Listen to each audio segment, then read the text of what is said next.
Olá pessoal, seja muito bem-vindo aqui à segunda parte da aula. Eu agora vou compartilhar um pouco das minhas experiências e em seguida eu vou colocar aqui trecho do livro de Augusto Cury, 12 Semanas para Mudar uma Vida.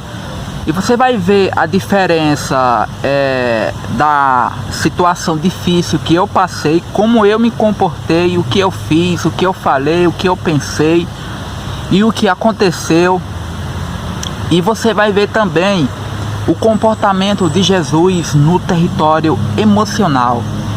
Nos momentos de turbulência, o que ele fez, o que ele pensou. Então isso você vai ver aqui nas comparações que eu irei fazer. Vou compartilhar minha experiência e em seguida compartilhar trechos do livro de Augusto Cury, onde fala de momentos de turbulência, onde Jesus passou, o que ele fez, o que ele pensou, que guardou o território emocional de ser atacado pelas turbulências que ele passou. E a minha primeira experiência que eu passei aqui foi quando em 2011, quando eu comecei a trabalhar numa rádio. Eu fazia programa das 10 ao meio-dia. Foi um tempo bom, eu passei quase 2 anos nessa rádio, fazia os programas ao vivo. E eu fiquei muito conhecido nessa cidade. Eu ganhei até um nome novo, um nome artístico, chamado Fábio de la Penha. Só que meu nome não é Fábio de la Penha, é Fábio José. Mas me chamaram de Fábio de la Penha. E muitas pessoas queriam me conhecer, muitas pessoas iam na rádio para saber quem era eu. Eu ganhava caixa de Danone, eu ganhava celular, eu ganhava bolo, eu ganhava almoço de graça. Eu lembro de uma menina que ela, quando me conheceu pela primeira vez, ela até chorou, ficou emocionada quando me viu. Então eu fiquei muito iludido, eu fiquei muito escravo da fama. Eu não suportava viver longe de um microfone, de um estúdio, da mídia. Então isso me atrapalhou muito. E eu percebi que a fama, ela na verdade é uma armadilha para nossa mente. E se a gente não tiver um controle, isso pode causar consequências na nossa vida. A fama é outro terreno perigoso, onde o fenômeno da psicoadaptação pode atuar, mas Hollywood e o mundo da mídia não sabem disso. A fama é uma das maiores armadilhas da emoção. Pouco a pouco, as pessoas se psicoadaptam aos aplausos, assédios e holofotes. As consequências é grave. A emoção começa inconscientemente a ter uma necessidade cada vez maior de grandes estímulos para sentir um pouco de prazer. O mesmo princípio ocorre com as drogas psicotrópicas. Doses cada vez maiores são necessárias para se ter um pouco de emoção. Muitos famosos perdem as raízes das coisas simples, esfacelam seu prazer de viver, entram em crises depressivas e ansiosas. São poucas vezes eles vivem uma intensa solidão, rodeados por uma multidão. Diariamente, a TV estimula doentiamente as pessoas a procurar a fama. Entretanto, para a qualidade de vida, o anonimato é muito mais saudável do que a fama.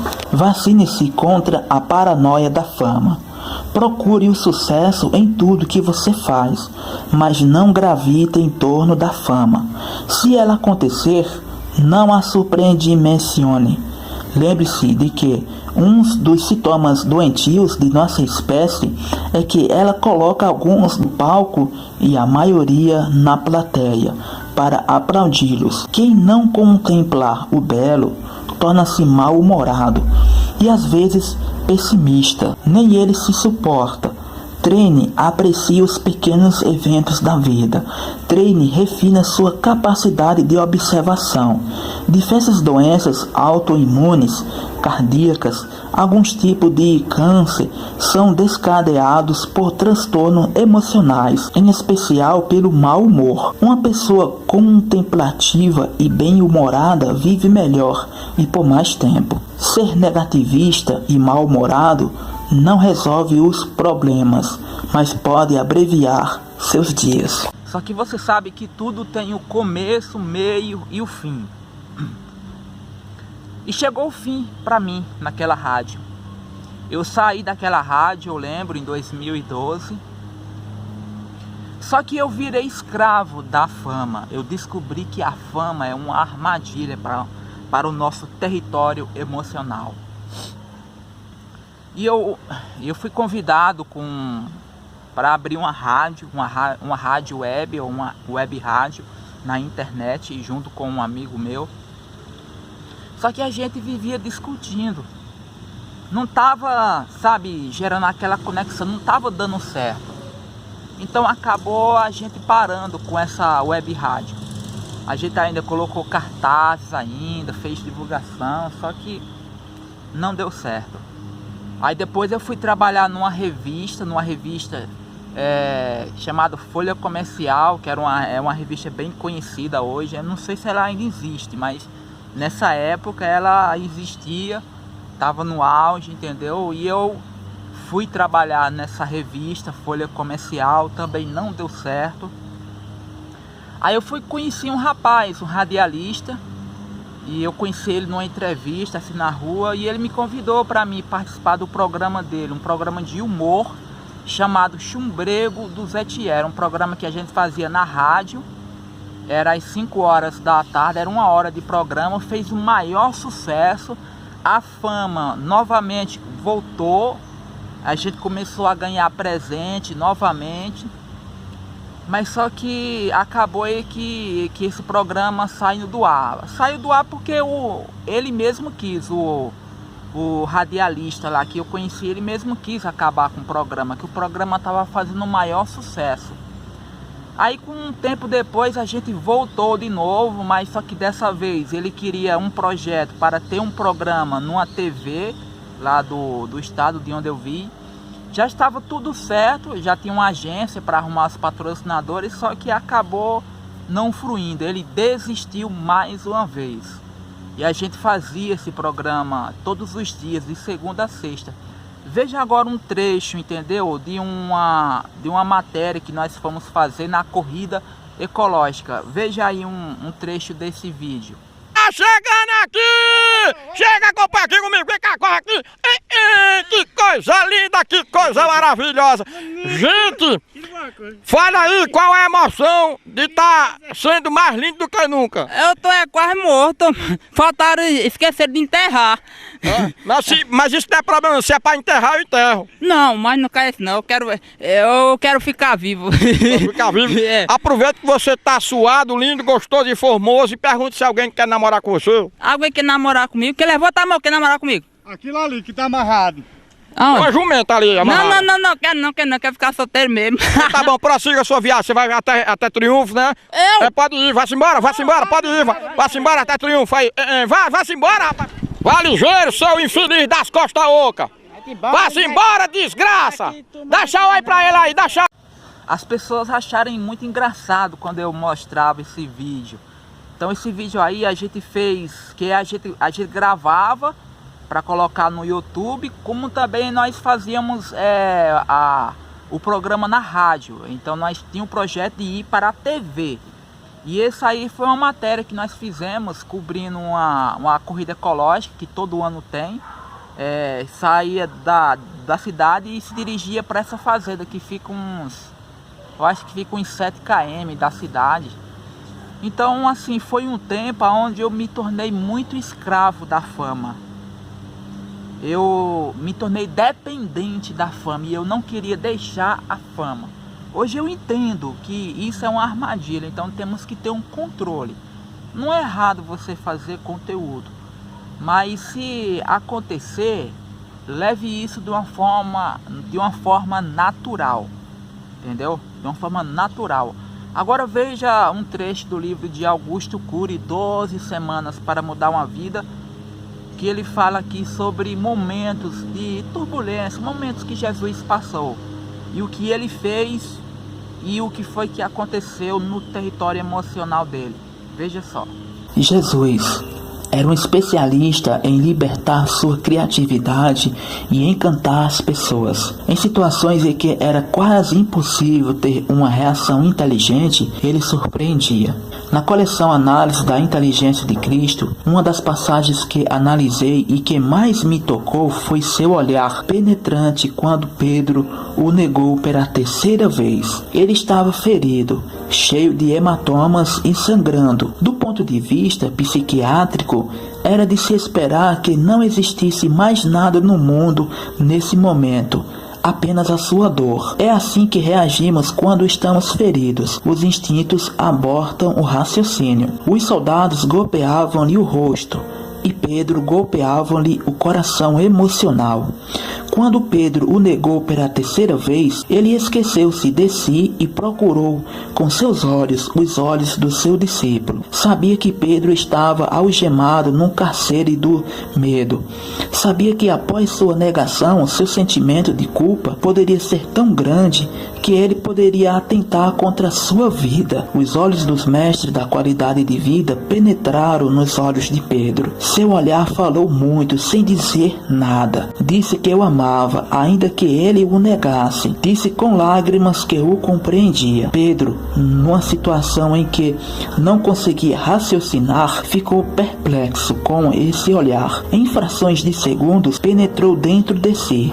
Reconheceu sua fragilidade que todos teríamos. Saiu de cena e foi chorar. Cada gota de lágrima foi uma lição de vida.